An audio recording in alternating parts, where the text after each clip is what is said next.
I'm really surprised you chose this company, given you haven't even been to college. Are you mocking us? This is what a college dropout would think. My name is Ryan Clark, and I just started my sophomore year at college. I'm not particularly involved in any club activities, but I do play basketball and soccer as a substitute in some games. College life has been fulfilling. In addition to sports, I participated in a Spanish speech contest. I was self-taught in Spanish, so it was thrilling to win a prize in that contest. Using my proficiency in Spanish, I aspire to work in international trade in the future. My dad runs a trading company, and he's fluent not only in Spanish but also in Italian and French.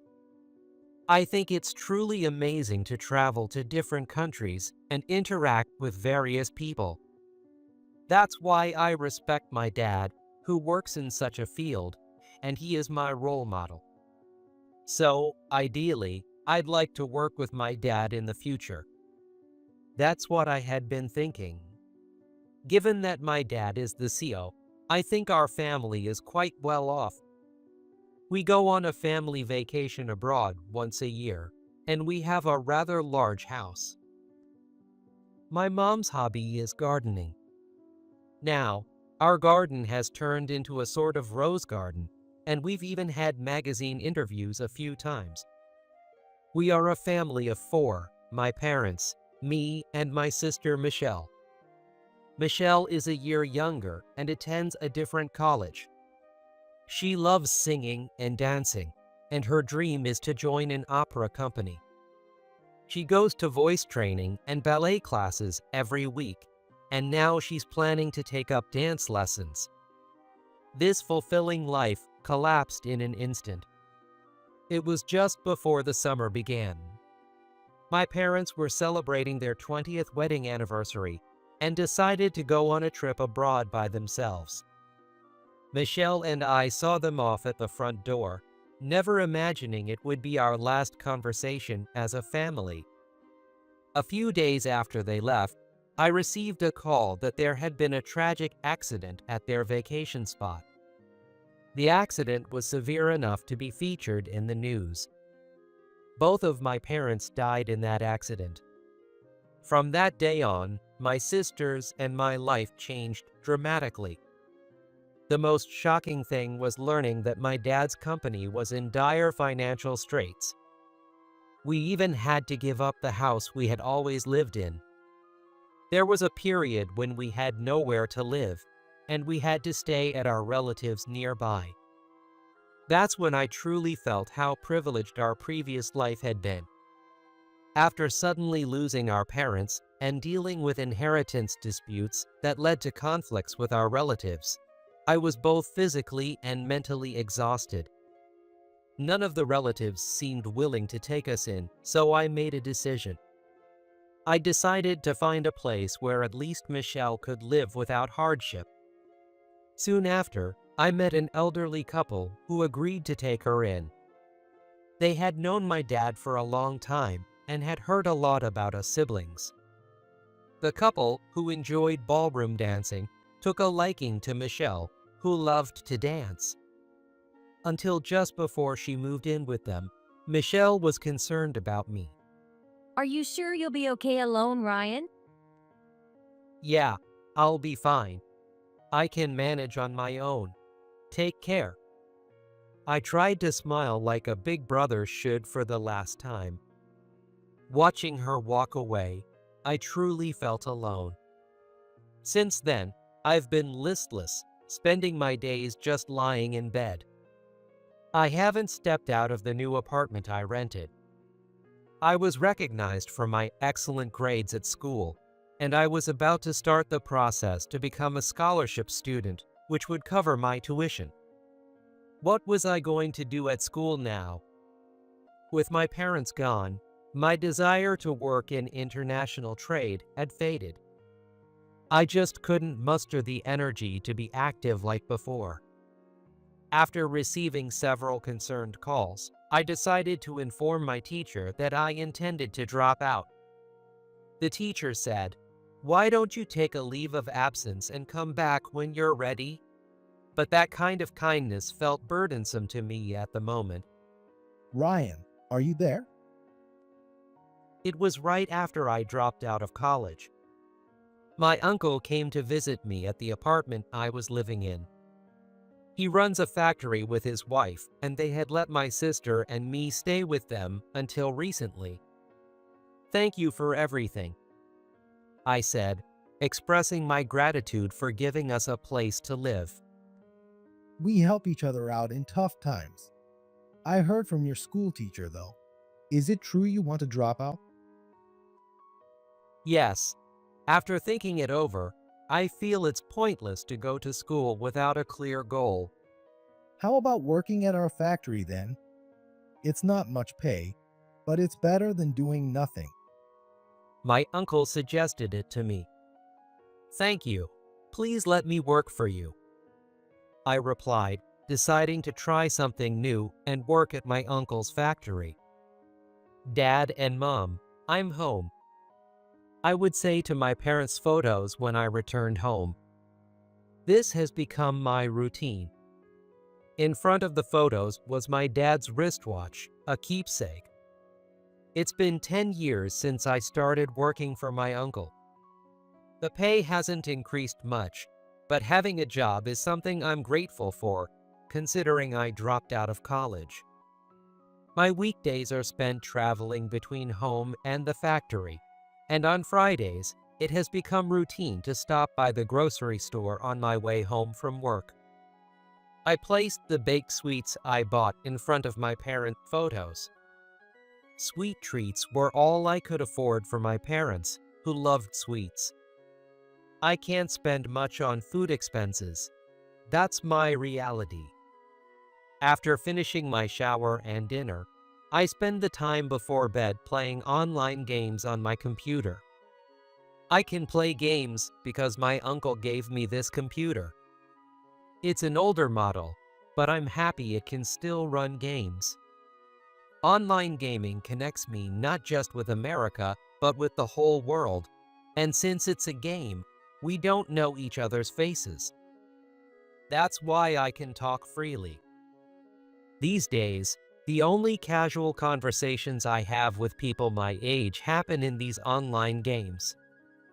Most of my colleagues at the factory are older, and I've lost touch with my college friends. It's fine not having friends around. Life isn't easy, but being able to get by is enough for me. That's what I thought. But even those modest thoughts were shattered by an incident. It happened during the morning assembly at the factory before work started. Next month, this factory will be closing. I'm truly sorry, everyone. My uncle announced, causing a stir among the employees. As the CEO, my uncle explained the reasons behind the financial difficulties and that the factory could no longer keep up with production. Everyone working here would lose their jobs next month. That night, I talked about today's events in an online game. The person who listens to me is Christopher, who is the same age as me. We've known each other since I started playing online games, and together we've gone treasure hunting and battled bosses. He says his name is his real one, but I don't know where Christopher lives or what he does for work. Still, we often have these casual chats. What will you do now? Of course, I'll look for another job. I dropped out of college, so honestly, not many companies might hire me. Then you might want to try this company. Why not apply once? Christopher suggested, showing me the homepage of a company. It's an IT company, now gaining recognition for its app development. Sometimes, I even see commercials for this company on TV. Thanks, but I want to try a bit harder on my own, I replied, politely declining while expressing gratitude. All right. Hit me up when you feel like it.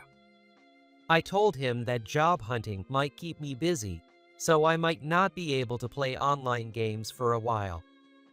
Job hunting was as tough as I expected. Even when I managed to get an interview, I was often rejected outright after they glanced at my resume or told to leave because I had no qualifications and couldn't be an immediate asset. I regretted not taking the many opportunities to earn certifications in the 10 years since I left college. When I got home, I started browsing job listings on my computer.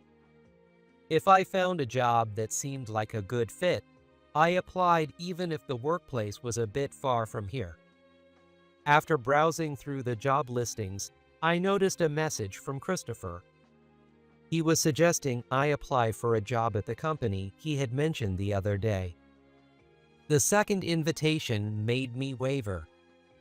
I glanced at my parents' photo on the dresser. My eyes settled on my dad's wristwatch, a keepsake.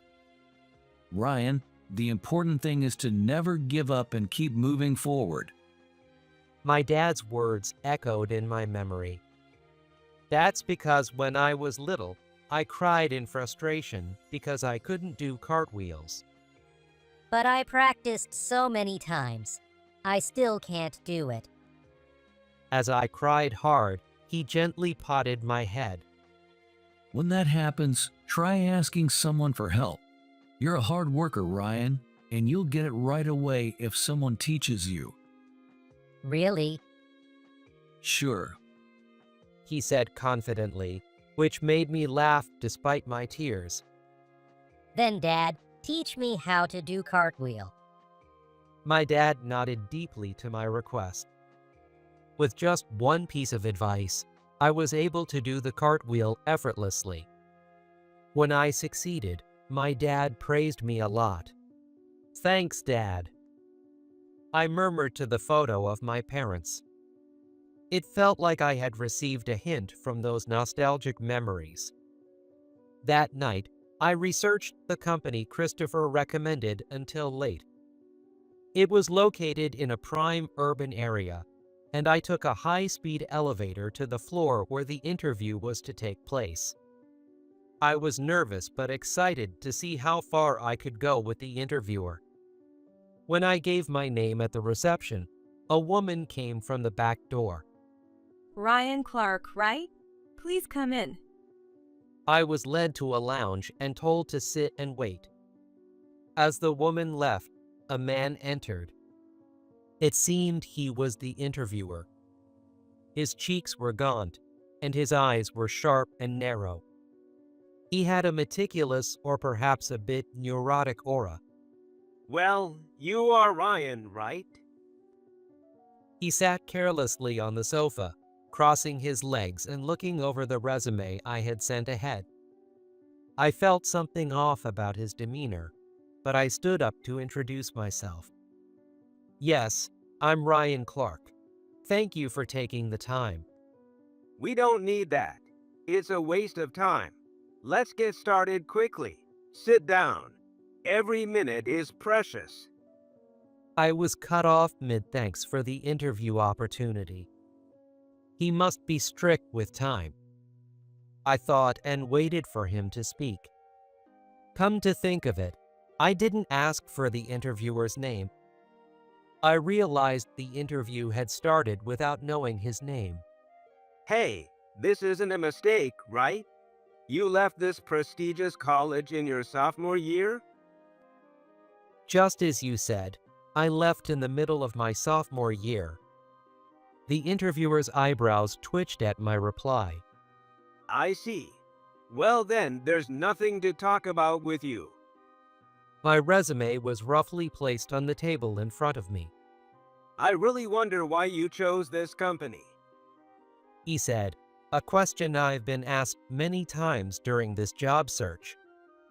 Usually, I would say it was because I was attracted to the job description, but today was different. I wanted to talk about various aspects of the job, but the atmosphere didn't seem right. Still, I decided to mention that I was proficient in Spanish. I am proficient in Spanish. No college degree, no qualifications, and no achievements listed. Also, dropping out of college means you probably couldn't keep up academically, right? He interrupted, suggesting that my academic abilities were the reason I left school. I decided to answer honestly. I dropped out because my parents died in an accident. You've been caught trying to gain sympathy by saying that. Your parents must be very disappointed. After all, using your parents' situation as leverage in an interview is just what someone who dropped out of college would think of. I was stunned by his laughter. Why was I being treated this way? Should I have just graduated from college even after losing my direction? Would that have spared me from such insults? I had many thoughts, but the accusation of using my parents hurt me deeply. That's enough. I'm leaving. As I was about to stand up, the woman who had shown me into this room earlier came in. David, what are you doing? I only told you to place the resume on the table. Facing a woman with a fierce demeanor, the interviewer named David remained nonchalant. Anne seems busy, so I decided to conduct the interview. Is there a problem? His tone was prickly. There's no need for you to take matters into your own hands. Please step down. At Anne's words, David's face turned bright red. Just because you're from a low-ranked college and happen to have good sales figures doesn't mean you can talk down to me. And this guy, he's the boss's favorite, isn't he? Why would you even consider hiring such a low life? Oh, I see. He doesn't like Anne's educational background, plus she has better performance than David. Maybe Anne is actually David's superior. In this tense moment, they refer to me dismissively. Which one of us is really at the bottom? I've heard enough. The one who doesn't understand isn't Ryan or Anne. It's you. A young man who entered through the open door. And his voice sounded familiar. The fact that sales performance and the college a new hire attended are your only criteria tells me a lot. No, that's not what I meant. David faltered. This young man was definitely the boss. David looked visibly intimidated. I have some things to ask David later, so please wait at your desk until I call for you. Yes, sir. David hurried out of the room. Anne, watching this, whispered quietly, I wonder what will happen to him tomorrow. He's really upsetting the boss. Probably won't have a desk in a few days. "What?" I involuntarily raised my voice at what Anne had said. It was because she spoke so rapidly in Spanish. Oh, you really are excellent, just as the information said. Anne smiled at me. What does she mean by prior information? Ryan, welcome to our company. The words confirmed it. It was Christopher who had recommended this company. I was really surprised to find out Christopher was the president of the company. I said as I introduced myself again. He told me his full name was Christopher Smith. I felt you wouldn't come here if I said I was the president. Indeed, that might be true. I decided to ask him something that had been on my mind. Why did you want me for this company?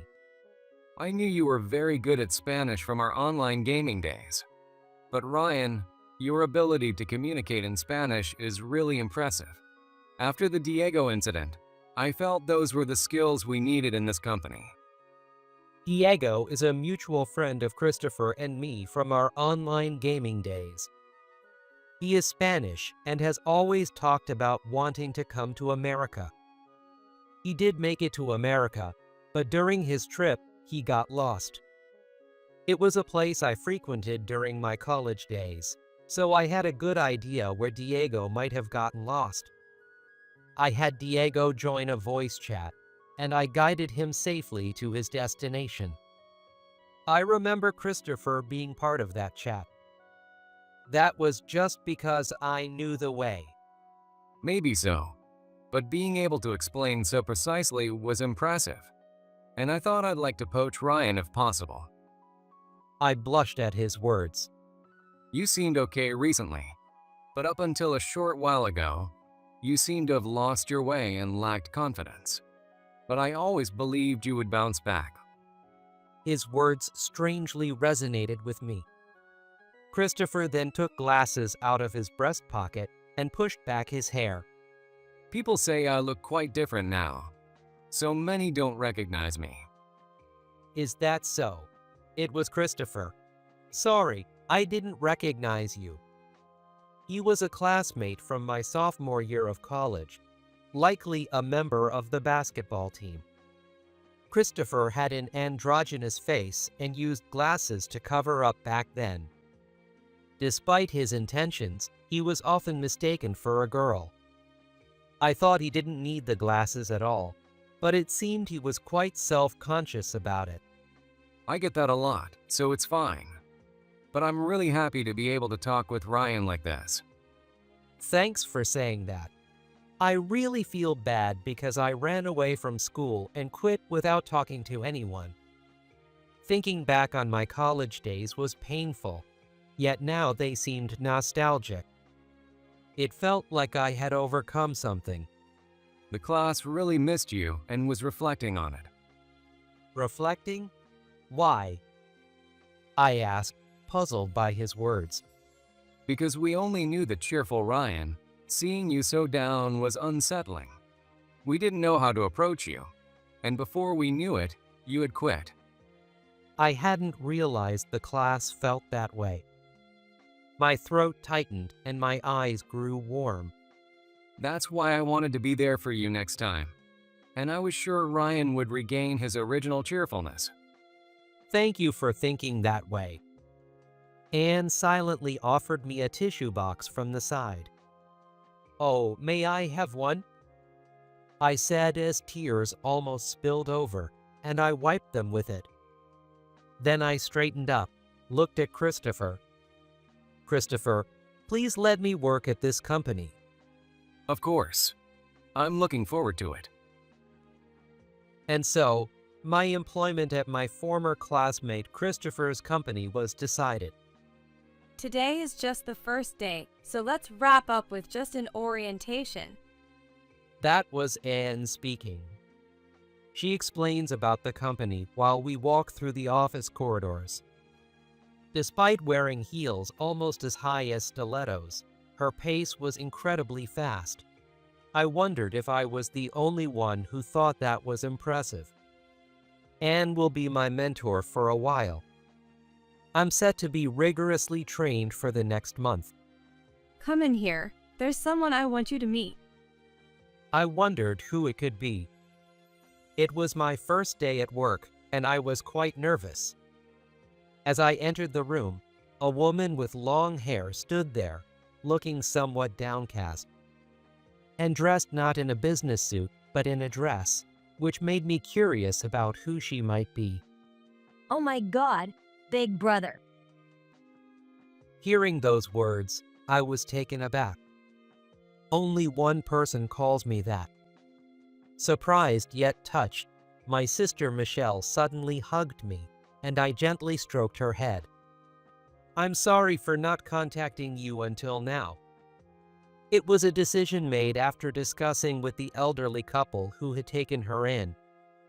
To keep our resolve to live separately, we decided it was better not to meet. It's okay. Grandpa and Grandma told me about it. I always believed we would meet again someday. That's good. I'm also glad to see you. Thinking she had kept faith in such an unworthy brother pained my heart.